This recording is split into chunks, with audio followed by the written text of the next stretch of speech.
Ba Seydina ñu ngi lay nuyu. maa ngi lay fi Abdoulaye. Walf Quotidien lam ñu xëyee. tàmbale ko ci candidature majorité présidentielle Benno Bokk Yaakaar kon mujjee nañuy tànn kii di Amadou Ba mu doon seen candidat noonu la ko yéen kaay gi Walf Quotidien xëy fësale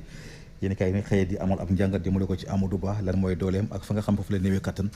yéen kaay gi moo xëy fësal loolu yi Aly Ngouille Ndiaye nag jël dogal kon daal di tekki ndombal tànkam ci gouvernement bu Macky Sall ndax nee na àndul ci tànneef bu ni mel Mimi Touré rek ma ngay woo Amadou Ba ci débat public Robert Bourgi moom ma ngay xam ne moom mi di Amadou Ba mën naa sukkandiku ci bilan bi nga xam président Macky Sall def na ko fi ngir mën a amal campagne électorale am leneen tamit loo xam yéen kaay gi Walf Quotidien xëy na ko fësal te mooy suuf si nga xam dafa màbb fële ca Maroc yéen kaay gi ne bëri na ci doomu Maroc yoo xam ne jot nañ cee ñàkk seen bakkan am na sax benn doomu Sénégal noonu la ko yéen kaay gii di Walf Quotidien xëy fësal Abdoulaye 24 heures lu mu ñu xëyee. waaw bu dee yéen kaay gii di 24 dafa xëyee dellusiwaat ci candidature Benno Bokk Yaakaar Amadou Ba la ñu mujjee tànn def ko mu doon seen candidat ci élection présidentielle yooyu la Amadou Ba nag ma nga yëkk ay kàddam di rafetlu kóolute gi nga xam ne président Macky Sall am na ko ci moom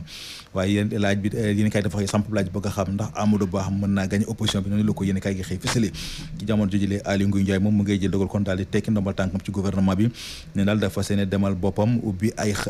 histoire yu bees noonu la ko yéen kaay gii di 24 heures xëy yéen kaay bi di Le Peuple quotidien waaw bu dee yéen kaay gii di Peuple dafa xëyee dellu soir ci Amadou Ba miñ ne moom fas yéene doon président Macky Sall moom fas yéene doon ko président bu Sénégal noonu la ko yéen kaay gii Le Peuple xëy fësale président Macky Sall nag ma ngay wax lan moo tax mu tànn Amadou Ba Mamadou Talla joxe na ci xalaatam Mansour Faye joxe na ci xalaatam ba ci Abdoulaye Diouf Sarr Samuel Sarr ba ci Amadou Mame Diop ñoom ñëpp daal nee nañu bés ni ki tey dem nañu boot ci ginnaaw Amadou Ba fas yéene koy jàppale noonu la ko yéen kaay gii di Le Peuple xëy fësale Turbine ci xëtam bu njëkk yéen kaay gii di La Turbine xëyee dellu soir ci Benno Bokk Yaakaar bi ñu ne buñ defu ndànk ci tasaaroo la jëm ndax Aly Ngouille Ndiaye tekki na ndombal tànkam ci gouvernement bi ndax nee na àndul ci tànneefu ki nga xam ne ni moom moo di Amadou Ba Abdoulaye Daouda Diallo buñ deful ndànk dina taxawal APR authentique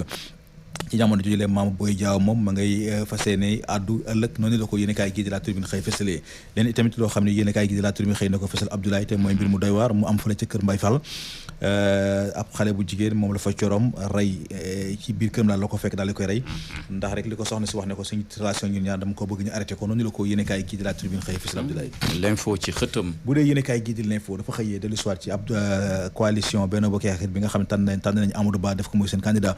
ci élection présidentielle 2024 yi ñu dëgg ma noonu la ko yéen kaay gi xëy fësale yéen kaay gi nag ne fukki travaux ak ñaar yi nga xam ne ni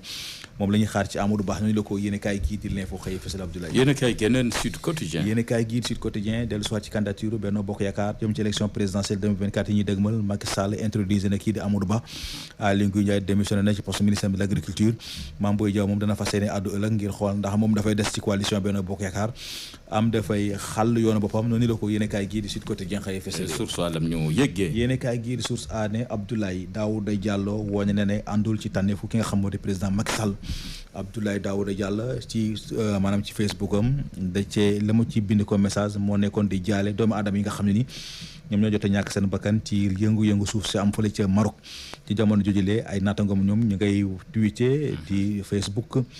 di fësal daal seen ànd jëmale ko ci ki nga xam ne moo di Amadou Ba mu mel ni kon Abdoulaye Daouda Diallo mi bu ñu deful ndànk dana ber yoonu boppam noonu la ko yéen kaay gii di source a xëy fësale yéen kaay bi di critique yéen kaay gii di critique ne moom Amadou Ba téeméer ak juróom-benn fukki fan ak juróom-ñeent moo ko desee ngir mu mën a convaincre électorat bi noonu la ko yéen kaay gi xëy fësale ndax juróomi weer yu teg fukki fan ak juróom-benn moo des ñu sóobu ci élection présidentielle yi di ñëw ndax Amadou Ba nag dina fexe ba loolu nga xam daanaka ab gàpp la ci moom mu daal di koy matal noonu la ko yéen kaay gii di critique xëy fësale enquête lam ñu enquête yéen kaay gii di l'enquête xëy dellu ci Amadou Ba mi ñu tàbb def ko mu doon candidat coalition Benno Bokk Yaakaar Macky Sall nag ma ngay dellu ci li tax mu tànn Amadou Ba yéen kaay gi nag ne mbir yi metti woon na lool waaye fu mu toll ni Amadou Ba kon moom la ñu mujjee tànn noonu la ko yéen kaay gi di l'enquête xëy fësale yéen kaay bi di Le Mandat waaye Le Mandat tamit ci loolu la xëy dellu si waat Amadou Ba moom la ñu tànn def ko mu doon candidat coalition Benno Bokk Yaakaar nangoog Dakar Times ne dalal Robert Bourgi ci laaj ak tontu gi dox ci diggante mag suñu naataangoo yi moom Robert ma ngay xam ne Amadou Ba daal tànneef gu gën la ci Sénégal ndax moom daal gis na ne moom Amadou Ba bi bu fekkente ne doon président de la République Sénégal daanaka daal président bu baax lay doon ci réew mi noonu la ko yéen kaay gi di Dakar Times xëy fësale Le Soleil lum ñu jukkil bu dee yéen kaay gi di Le Soleil moom ci la xëy dellu si waat candidature majorité présidentielle Amadou Ba lañ mujjee désigné donc foofee nag la ñu fas yéene tàggatoog askan wi ci tënk ci xëtu yéen kaay yi dañ ci dikkat incha allah na mu gën a yaatoo